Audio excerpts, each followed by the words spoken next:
Relax, AI से डरने की कोई जरूरत नहीं है। कोई जंग नहीं होगी, कोई रोबोट हमला नहीं करेंगे, कोई दुनिया एक दिन में खत्म नहीं होगी। बस एक दिन आप नोटिस करोगे कि फैसले आपके नहीं रहे और तब बहुत देर हो चुकी होगी। ये बात कह रहा है दुनिया की सबसे बड़ी एआई एजेंसी का सीईओ सैम ऑल्टमैन। उसका एक वाक्य पूरी टेक इंडस्ट्री को हिला देता है। गलत हाथों में गया एआई दुनिया खत्म कर सकता है। AI is eventually going to kill us all. What does keep you up at night? There's a bad guy gets super intelligence first and misuses it before the rest of the world has a powerful enough version to defend. Sam Altman AI को कोई राक्षस नहीं मानता। उसके लिए AI एक amplifier है। जो ताकत पहले इंसान के पास थी, एआई उसे 1000 गुना बढ़ा देती है और जब ताकत बढ़ती है तो गलती भी बढ़ती है। सैम कहता है एआई का सबसे बड़ा खतरा ये नहीं है कि वो गलत फैसले करेगी, सबसे बड़ा खतरा ये है कि वो फैसले इतनी तेजी से होंगे कि इंसान रिएक्ट ही नहीं कर पाएगा। गलत हाथ सिर्फ किसी विलेन का नाम नहीं है। गलत हाथ हो सकता है एक ऐसा सिस्टम जो सिर्फ डेटा देखता है, एक ऐसा एल्गोरिदम जिसे इंसानी एहसास का कोई मतलब नहीं, या फिर एक ऐसा पावर सेंटर जो कभी सामने आता ही नहीं।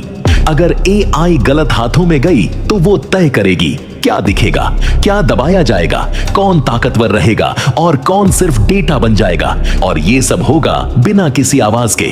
अब सवाल उठता है, अगर इतना खतरा है तो सैम ऑल्टमैन एआई बना ही क्यों रहे हैं? उसका जवाब डरावना भी है और सच भी। सैम कहता है एआई को हम रोक नहीं सकते, अगर हम नहीं बनाएंगे तो कोई और बना लेगा। इसीलिए ओपन एआई का मकसद सिर्फ एआई बनाना नहीं है, बल्कि एआई को डिसिप्लिन सिखाना है, alignment, safety, human values. Sam मानता है अगर एआई पावरफुल बनेगी तो उसे इंसान के साथ अलाइन होना पड़ेगा, सिर्फ कमांड फॉलो करना काफी नहीं होगा। और यहीं पर एक और आवाज सुनाई देती है, एक ऐसी आवाज जो सैम ऑल्टमैन से भी ज्यादा डरावनी है।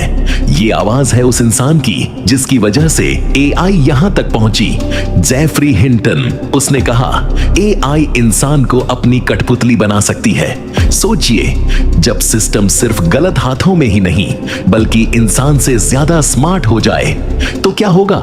इस सवाल का जवाब हम अगली वीडियो में पूरी तरह खोलेंगे। सैम ऑल्टमैन हमें डराने की कोशिश नहीं कर रहा, वो हमें तैयार कर रहा है। फ्यूचर दूर नहीं है, फ्यूचर चल रहा है। और सवाल ये नहीं है कि एआई आएगी या नहीं, सवाल ये है जब एआई फैसले लेगी तो हम कहां खड़े होंगे। अगर आप एआई के इस साइलेंट टेकओवर को समझना चाहते हो तो सी लर्न एआई को सब्सक्राइब करो, क्योंकि अगली वीडियो में हम उस शख्स पर बात करेंगे जिसके शब्दों ने पूरी एआई दुनिया को अनकंफर्टेबल कर दिया, जेफरी हिंटन। मैं हूं आपका होस्ट और आप देख रहे थे सी लर्न एआई।